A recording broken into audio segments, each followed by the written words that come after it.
చంద్రబాబు నాయుడు చంద్రబాబు నాయుడు గారు already for sale పెట్టేసినాడు.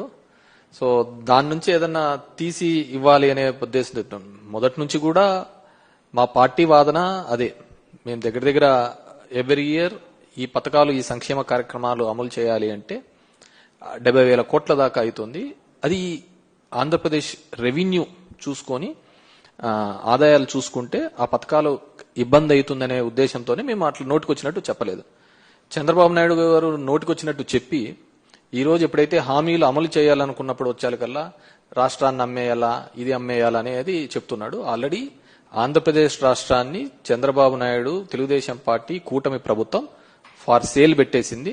దాంట్లో భాగంగానే మొన్న కూడా చూసినాము 1,90,000 కోట్ల రూపాయలకు సంబంధించి ఏపీఎండీసీకి సంబంధించినవి కూడా కేవలం ఒక 9,000 కోట్ల కోసం ఈ మైన్స్ అన్ని కూడా గ్యారంటీగా పెట్టే సందర్భం కూడా చూడడం జరిగింది.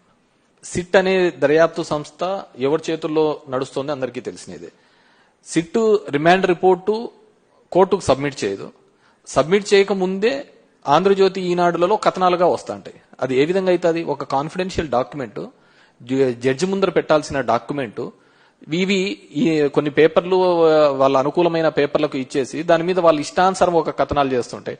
ఒకసారి ఏమో అవన్నీ ఇచ్చేసినారంట, ఎలక్షన్లలో పనిచేసినారంటారు, 3,500 కోట్లకు 300 కోట్లు పనిచేసినారంట, మిగతా 2,300 కోట్లు ఎక్కడున్నాయి? ఇంతవరకు బ్యాంకులలో ఉన్న డబ్బులను సీజ్ చేశారనే ఒక పద్ధతికే చూపిస్తున్నారు తప్ప ఫలానా చోట ఇంత బల్క్ గా డబ్బులు దొరికినాయి అనే పద్ధతిలో ఎక్కడాగాని చూపించండి.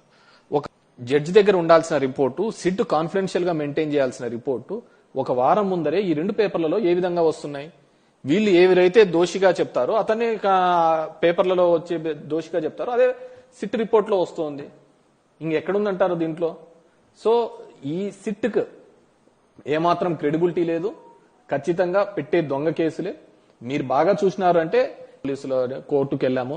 ఎంత దౌర్భాగ్యమైన పరిస్థితి అంటే court has given guide lines, మీరు ఈ విధంగా చేయండి అని చెప్పేసి. డెమోక్రటిక్ సిస్టమ్ లో ఈ విధంగా పోండి అని చెప్పినా గానీ అక్కడ ఉన్న పోలీసులు అది చేయలేకపోవడం జరిగింది. మేము కంటెంప్ట్ కూడా వేయడం జరిగింది. That's before the court. Maybe 23rd 24th ఎప్పుడో అని చెప్పారు. అది వచ్చిన తర్వాత దాని మీద కూడా మేము తీసుకోవడం. మీరెంత అనగదొక్కాలని చూస్తూ ఉంటే, ప్రతిపక్ష పార్టీలను అనగదొక్కాలని చెప్పేసి ఈ రోజు కూటమి ప్రభుత్వం చేస్తే దానికి 3 ఇంతలుగా మేము బౌన్స్ బ్యాక్ అవుతున్నాం. ఈ రోజు జగన్మోహన్ రెడ్డి గారికి వెళ్తే వచ్చే జనాలే, ఆ క్రౌడే దానికి నిదర్శనం. ఇంతకు 3 ఇంతలుగా రిటర్న్ అవుతాము. ఖచ్చితంగా కూడా వైఎస్ఆర్ కాంగ్రెస్ రాసి పెట్టుకోండి, 2029లో పోయినసారి వచ్చిన మెజార్టీ కంటే అత్యధిక మెజార్టీతో రాబోతున్నాం. పవన్ కళ్యాణ్ తన మీటింగ్స్ లోనే చెప్పాడు, హీఈస్ నాట్ అడ్మినిస్ట్రేటర్, నేను పాలన చేయలేను, పాలనకు పనికిరాను, నేను ఏదన్నా ఉంటే గలాటలు చేయడానికి పోరాడడానికి మాత్రమే పనికొస్తానని చెప్పేసి చెప్పడం జరిగింది. అతన్ని ఒక టూల్ గా, ఒక ఆయుధంగా మాత్రమే తెలుగుదేశం పార్టీ వాడుకోవడం జరిగింది. సో అడ్మినిస్ట్రేషన్ లో అతనే చెప్పడం జరిగింది తన రోల్ ఏమీ లేదు అని, ఏదన్నా గానీ పోరాటాలు దానికి అని చెప్పేసి. సో తన గొంతును, తనకున్న ఆ సినిమాకున్న క్రేజ్ మాత్రమే తెలుగుదేశం పార్టీ వాడుకొని ఆ రోజు సక్సెస్ కావడం జరిగింది. ఈ రోజు పవర్ లో ఉన్నాడు కాబట్టి తెలుగుదేశం పవన్ కళ్యాణ్ యొక్క బలం, బలహీనత కూడా వాళ్ళ నమ్ముకున్న ఫ్యాన్స్ కి వాళ్ళందరికీ కూడా అర్థమైంది కాబట్టి డెఫినెట్ గా he's going to be Jio.